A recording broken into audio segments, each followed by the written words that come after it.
Assalamu alaikum wa rahmatullahi wa barakatuhu. Alhamdulillahi rabbil alamin. Alhamdulillah, salatu salam ala rasulullah. Alhamdulillah. Donc, aujourd'hui, nous voulons nous rappeler autour d'un élément capital, un péché que nous commettons qui fait partie des plus grands des grands péchés en islam et qui est fréquent, et nous allons le remarquer surtout à trois niveaux. Il s'agit du faux témoignage, qui est un mensonge. Et il est dit que parmi ce que le prophète sallallahu alayhi wa sallam détestait le plus, c'était le mensonge. Et le faux témoignage intervient le plus souvent à trois niveaux. Premièrement, il y a le cas du vol. Et quelqu'un peut voler et une autre personne se porte garant de témoigner que l'objet appartient au voleur. Pourtant, il sait que l'objet, le matériel en question, il ne connaît même pas souvent la source. Tout ce dont il est sûr, c'est que ce qu'il dit, ce qu'il va dire est du mensonge, qu'il n'est pas réellement témoin que l'objet appartient au voleur, mais il témoigne quand même pour aider la personne à avoir une certaine crédibilité et garder l'objet volé. Et ceci est très grave. Et cela est si grave que parmi les miracles du prophète Mohammed sallallahu alayhi wa sallam, un chameau a parlé au prophète à cause du faux témoignage.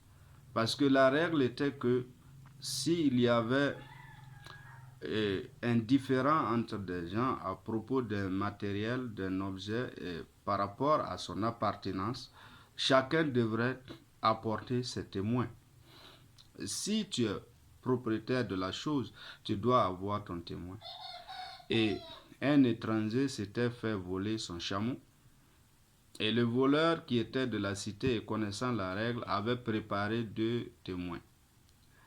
Et quand ils sont allés, alors le prophète sallallahu alayhi wa sallam a dit à l'étranger: as-tu un témoin qui peut témoigner que le chameau t'appartient? Il a dit non.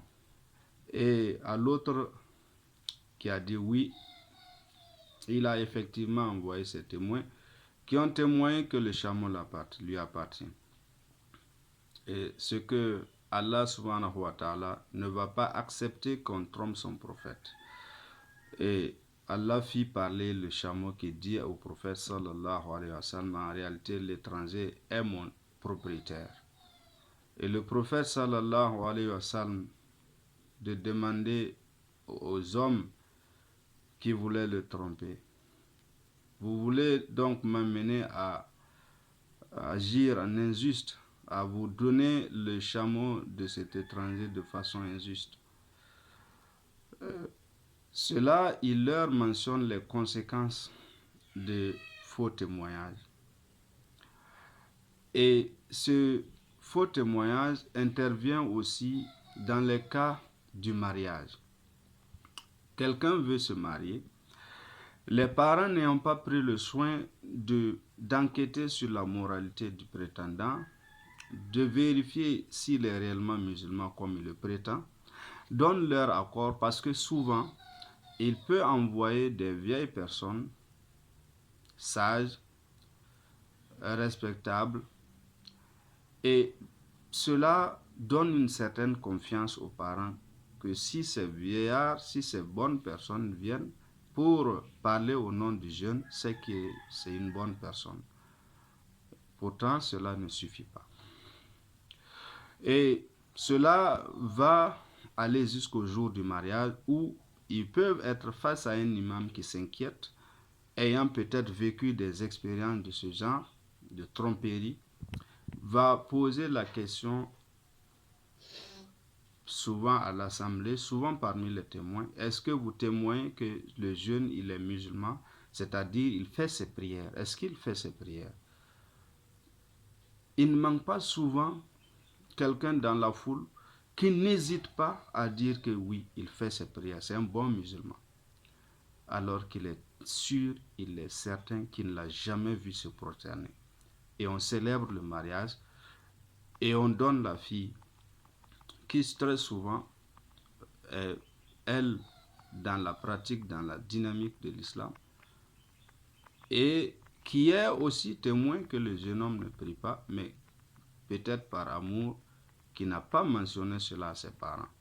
Alors c'est après le mariage qu'on découvre que la fille ne peut pas trouver de bonheur dans les mains de celui-ci, qui la méprise, qui l'oblige souvent à lever son voile, qui la pousse donc souvent hors de l'islam, et la désolation est là, à cause d'un faux témoignage.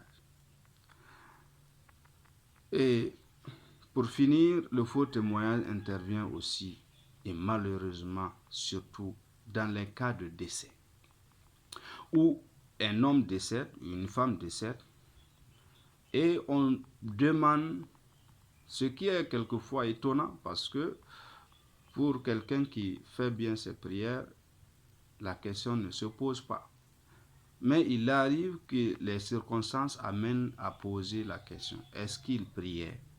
Pour qu'on puisse respecter pour lui les rites qu'il faut s'il est musulman. Est-ce qu'il faisait ses prières? Alors ici, la condition n'est pas de dire qu'il est enfant de musulman. Est-ce qu'il faisait ses prières lui-même? Alors, on ne manque pas de gens naïvement courageux qui disent que oui, il est musulman, il fait ses prières, pour qu'on puisse l'enterrer comme un musulman.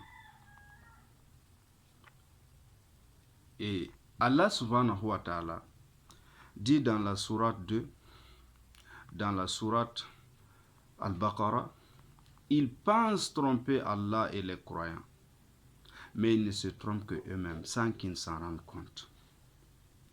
Vous ne pouvez pas tromper Allah. Les musulmans peuvent, à partir de ce témoignage, l'enterrer comme un musulman. Mais il demeure ce qu'il était avant qu'il ne meure. Et Allah le considérera ainsi dans sa tombe. Et quant à celui qui a témoigné qu'il était musulman, il reste avec ce grand péché. Parce que le faux témoignage fait partie des plus grands parmi les plus grands péchés. Et Abu Bakr radiallahu anhu, pour terminer, rapporte qu'un jour, le prophète sallallahu alayhi wa sallam leur a dit: ne vais-je pas vous informer des plus grands parmi les grands péchés? Et les compagnons ont tous dit oui, ya Rasulullah. Et le prophète sallallahu alayhi wa sallam a dit: c'est le shirk, le fait d'associer quelque chose à Allah. Le mauvais comportement envers les parents, le mauvais comportement envers les pères et les mères. Alors que le prophète sallallahu alayhi wa sallam était appuyé, il s'assit et dit: et certes, la parole mensongère, le faux témoignage, et certes la parole mensongère, le faux témoignage, et certes la parole mensongère, le faux témoignage, et certes la parole mensongère, le faux témoignage. Et il a tellement dit que les compagnons, radiallahu anhum, chacun disait au fond de lui: plaît à Dieu qu'il se taise.